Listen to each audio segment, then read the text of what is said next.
नमस्कार। मेरा नाम है आदित्य कुमार। उत्तर प्रदेश की राजधानी लखनऊ में इस वक्त हम मौजूद हैं।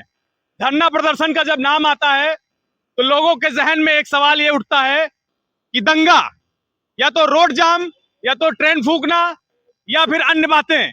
मगर हमारे पीछे जो लोग बैठे हुए हैं ये इको गार्डन स्थित धरना स्थल पर हैं। ये कहीं भी धरना प्रदर्शन करने के लिए जाते हैं, इनको उठाकर सीधा धरना स्थल लाया जाता है। इस वजह से आप कोई भी अवस्था ना फैला पाए। 30 तारीख से इन लोगों का धरना जारी है और दिसंबर की आज 8 तारीख हो गई है। अनिश्चितकालीन धरना है।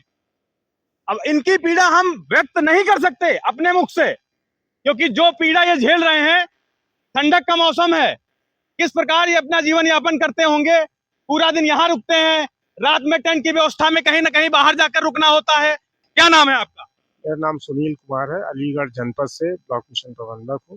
पिछले 30 तारीख से लगातार धरना पे हैं हम लोग, और बाकी एमडी मैडम से बातचीत हो रही है, लेकिन उन्होंने कोई सुनवाई नहीं कर रहे हैं। क्या मांग क्या है आपकी? ये किस तरह से आप लोग जो है 30 तारीख से यहाँ अनिश्चितकालीन धरने पर लेकर बैठे हुए हैं, तो क्या मांग है आपकी? मूलभूत समस्याएं क्या है आप? देखिए, हमारी कोई मांग नहीं है। हमारी एचआर पॉलिसी में जो कार्मिकों के लिए बनी हुई है कि आपको ये लाभ दिए जाएंगे, वो लाभ अभी तक हम लोगों को नहीं दिए जा रहे हैं। पिछले 10 साल से वो लंबित पड़े हुए हैं, जिसमें से पहला सैलरी में बढ़ोतरी प्रत्येक साल 7 से 15% की बढ़ोतरी के बारे में लिखा था, जो आज तक एक बार भी नहीं हुई है। इसलिए 10 साल पुराने वेतन पे ही लोग कार्य कर रहे हैं, और महंगाई आज तकरीबन 70 से लेकर 75% बढ़ गई है उस दौरान पे, तो इफेक्टिव सैलरी उनकी कम हो गई है। दूसरा बात यह है कि मेडिकल इंश्योरेंस किया जाना था, इसके सिवा इंश्योरेंस किया जाना था जनरल और एक्सीडेंटल। वो इंश्योरेंस आज तक इन्होंने अप्लाई नहीं कराए हैं। उसके ना होने की वजह से बहुत सारे कर्मचारी कार्य करने के दौरान, फील्ड में या विजिट के दौरान वो मृत्यु को प्राप्त हुए हैं, एक्सीडेंटल हुए हैं उनके, लेकिन उनको परिवार को कोई प्रतिपूर्ति नहीं दी गई। मेडिकल की कोई फैसिलिटी नहीं मिल रही। महंगा इलाज होने की वजह से अपना घर बार बेच करके या किसी तरह से उधार कर्जा ले करके उन लोगों को पैसे लगाने पड़ रहे हैं, और अंत में जब वो नहीं रहते तो वो कर्जा भी परिवार के ऊपर पड़ जाता है। इसके सिवा कम वेतन होने के बावजूद भी लोगों को 500-700 किलोमीटर दूरी पर उन्होंने प्लेस किया हुआ है। वो इस उम्मीद में थे कि कल को ट्रांसफर हमारा अपनी जगह पे हो जाएगा, अपने गृह जनपद में हो जाएगा, लेकिन इन्होंने पॉलिसी में बदलाव करके या जीबी में पास करा के ट्रांसफर पे रोक लगा दी। तो वो लोग अपने आप को ठगा महसूस करते हैं कि अब हम अपने घर के पास जा ही नहीं सकते, तो उनका शारीरिक और मानसिक रूप से वो लोग प्रताड़ित हो रहे हैं। इसके सिवा हम लोगों को, जब लोगों ने ज्वाइन किया तो भत्ते थे हम लोगों के, कुछ टाइम वो दिए भी गए, लेकिन बाद में मितव्ययिता बरतते हुए 1 साल के लिए शासन का आदेश था कोविड के टाइम पे कि वो उसको रोक दिया जाए, लेकिन उन्होंने उसकी आड़ में परमानेंट भत्ते हमारे बंद कर दिए। तकरीबन प्रत्येक कर्मचारी का 7,500 रुपये से लेकर के 9-10 हज़ार रुपये तक का वो भत्ते थे सारे मिला के। वो भत्ते खत्म होने की वजह से उनकी इफेक्टिव सैलरी और कम हो गई, और इन लोगों की काम करने का तरीका, मतलब हमारे मिशन का बड़ा अजीब है। जो हमारे ऑपरेटर साथी थे, उनका शासन आदेश, मतलब इन्होंने आदेश जारी किया कि 15,000 रुपये सैलरी मिनिमम होगी, लेकिन उसके बाद उन्होंने घटा करके उसको फिर 12 कर दिया। तो इस तरह की चीज़ें यहीं हो रही हैं, और जो हमारा मिशन है उसमें कार्य करने को लेकर के लोगों को बहुत सारी समस्याएं हैं। इसमें तकरीबन 10,160 कर्मचारियों को रखा जाना था। ये भारत सरकार के आदेश हैं, इसके पत्र जारी हैं। सचिव महोदया पिछले 3-4 महीने पहले आई थी, वो 45 दिन का टाइम लेके गई, लेकिन आज भी 10,160 के सापेक्ष 3,300 लोग कार्यरत हैं, और एक आदमी पे 3-4 लोगों का प्रेशर है, मतलब उतना काम करना है, तो जिससे लोगों को ब्लड प्रेशर की और ब्रेन हेमरेज की समस्या लोग लगातार देख रहे हैं। मेरा नाम चारू मिश्रा है, सीतापुर डिस्ट्रिक्ट से है। क्या समस्या आप देखती हैं? सर, हम लोगों को जो चीजें मिलनी चाहिए वो नहीं मिल रही हैं, इसीलिए हम यहाँ पे बैठे हुए हैं। हमारी कोई मांग नहीं है, बस हमारी एचआर पॉलिसी में जो चीजें थी वो हमें नहीं मिल रही हैं। जब भी हमने विज्ञप्ति निकली, ज्वाइन किया, तो वो जो सारे लाभ है उनको देखते ही हम लोगों ने ज्वाइन किया था, लेकिन वो चीजें हमें नहीं मिल रही। भत्ता हमारा 6250 रुपए था, हम बीएमएम है। 6250 की जगह अब सिर्फ 2,000 रुपए मिल रहा है, बाकी सारा पैसा कट चुका है। आप लोग अभी वर्क पे नहीं है?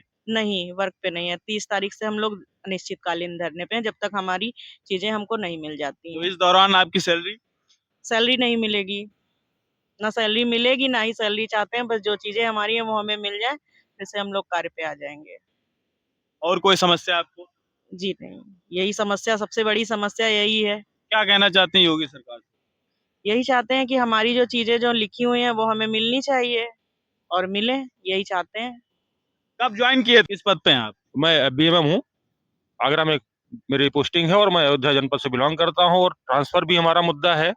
हमारे कई साथी 1000 किलोमीटर दूर से जॉब कर रहे हैं और इतनी कम सैलरी में जॉब कर रहे हैं और उनकी इससे आर्थिक नुकसान तो हो ही रहा है, सामाजिक नुकसान भी हो रहा है। हम लोग अपने घर से काफी दूर हैं, हमारे घरों में कोई समस्याएं होती तो हम लोग जल्दी पहुंच नहीं पाते हैं। इन सब योजनाओं अभी तक जो भी देखिए एनआरएलएम संबंधित जो भी काम होते हैं वो तो हम लोग करते ही करते हैं, साथ ही साथ जो सरकार की अन्य योजनाएं भी चल रही हैं बहुत सारी। अब ये एनआरएलएम एक मिशन नहीं है, ये एक प्लेटफॉर्म बन के रह चुका है जिसमें सारे जितने भी आपकी आईसीडीएस है, बहुत सारे विभिन्न प्रकार के विभाग को हम लोग सब लोग को हैंडल करते हैं और जहाँ भी महिलाओं तक लाभ पहुंचाते हैं, उनको रोजगार देते हैं। जहाँ हमारे रोजगार की बात आ रही है तो सरकार की चुप्पी बंद है। ऐसा अब क्या कहें, उसको लॉलीपॉप ही कहेंगे। जब भी ये इलेक्शन का टाइम आता है कहते हैं कि वैकेंसी बढ़ाएंगे, जबकि हम लोग देख रहे हैं कि एक स्टाफ एक स्टाफ है, यहाँ पे 2 स्टाफ हैं। मैक्सिमम ब्लॉक में कम से कम 6 बीएमएम का स्टाफ होना चाहिए, जबकि यहाँ पे आप एवरेज निकालेंगे तो प्रत्येक ब्लॉक में दो का स्टाफ है केवल। और जिले पे भी कई जिले ऐसे हैं कि बिना डीएमएम के काम कर रहे हैं, ऑपरेटर ही जिले चला रहे हैं। हमारे जिले में, फिरोजाबाद जिले में, केवल एक ही ऑपरेटर है जो पूरा जिला चला रहा है। लोग पिछले 10 सालों से उन चीजों को मांग रहे हैं और लगातार इसके लिए आंदोलन भी हुए। तो हमें किसी पॉलिटिकल पार्टी से, किसी विचारधारा से, किसी उससे हमारा कोई मतलब नहीं है।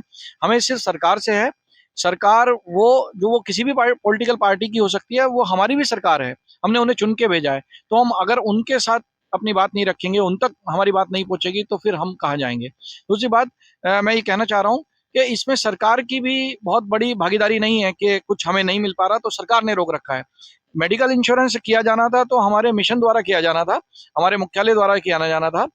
हमारे को अगर इंक्रीमेंट दिया जाना है तो वो भी उन्हीं के द्वारा फाइलें बना करके वहां से अनुमोदन लेना है। तो ये चीजें हमारे मुख्यालय के स्तर से ही लंबित की गई, सरकारों तक तो हो सकता है वो गलत बातें पहुंचाते हों। आज भी वो ये शायद ये पहुंचा रहे होंगे कि ये लोगों की गलत मांगे हैं, तो हम चाहते हैं कि आपके माध्यम से भी उन तक पहुंचाया जाए कि भाई हम तो ये जेन्युइन मांगे। अगर आपको ऐसा लगता है वो हमारे बीच में अपना रिप्रेजेंटेशन भेज करके, हम लोगों से बातचीत करके, या हमने जो प्रतिवेदन आपको दिए हैं उस पर जानकारी लेते हुए, उसका संज्ञान लेते हुए हम लोगों पे जो भी चीजें हो सकती हैं उसको कराइए। कि हम वो तो कोई बताया उन्होंने। हाँ, जो एचआर पॉलिसी में इन्होंने ज्वाइन करते समय कहा था हमको वही चाहिए और उसके अलावा कुछ नहीं। और जो है क्या नाम है, भत्ते थे, जो भत्ते दे रहे थे वही हमको चाहिए, हमको एक्स्ट्रा कुछ नहीं चाहिए। जो इन्होंने कहा ज्वाइनिंग के समय जो दे रहे थे उसी पे हम लोग राजी हैं, वही दे दे, हम लोग करते रहेंगे, कोई प्रॉब्लम नहीं। समाजवादी पार्टी के हैं क्या? भाजपा के हैं क्या? कांग्रेस के हैं क्या? नहीं है ना। आप उत्तर प्रदेश सरकार के हैं। सरकार चाहे भारतीय जनता पार्टी की हो, कांग्रेस की हो, सपा की हो, ये सरकार की आदमी है और अपनी मांगे सरकार से मांगते हैं। जिस प्रकार घर का कोई भी बच्चा अपने गार्जियन से अपनी मांगों को पूरा करने के लिए बार बार आवेदन या प्रतिवेदन करता है, सेम उसी प्रकार ये लोग भी, जिसकी सरकार उत्तर प्रदेश में चल रही है, अपनी सरकार से अपनी मांगों को पूरा करने के लिए ये लोग कह रहे हैं। लगातार इनका यही प्रयास है और इनकी आवाज में देते हुए अपनी आवाज में यही कहूंगा कि उत्तर प्रदेश की योगी सरकार उन भ्रष्ट अधिकारियों को, जो अधिकारियों की वजह से इनके वेतन भत्ते या इंश्योरेंस वगैरह रुका पड़ा हुआ है, उनको जल्द से जल्द लागू कराने की कृपा करें और इनकी